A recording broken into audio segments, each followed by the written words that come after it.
செவ்வாய் மற்றும் சனிக்கிழமைகளில் இந்த ஆஞ்சநேயர் வழிபாட்டை செய்தால் வாழ்க்கையில் நல்ல மாற்றங்கள் ஏற்படும் என்று நம்பப்படுகிறது. மாலை நேரத்தில் துளசி மாலை, வெற்றிலை மாலை சாற்றி நல்லெண்ணெய் தீபம் ஏற்றி வழிபடுங்கள். ஆஞ்சநேயரின் வாலில் அதிக சக்தி இருப்பதாக கூறப்படுகிறது. அதனால் வால் பகுதியில் சந்தனம் மற்றும் குங்குமம் வைத்து வணங்கினால் அனைத்து நன்மைகளும் கிடைக்கும்.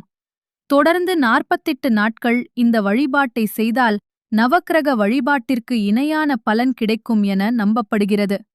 துளசி மாலை, வெற்றிலை மாலை, வடை மாலை சாற்றுவது மிகவும் சிறப்பு. நைவேத்தியமாக வெண்ணெய், அவல், பழங்கள், சர்க்கரை பொங்கல் படைக்கலாம். இப்போது அனைவரும் சேர்ந்து இந்த ஸ்லோகத்தை சொல்லலாம். ஓம் ஆஞ்சநேயாய வித்மஹே வாயுபுத்ராய தீமஹி தன்னோ ஹனுமான் பிரச்சோதயாத்.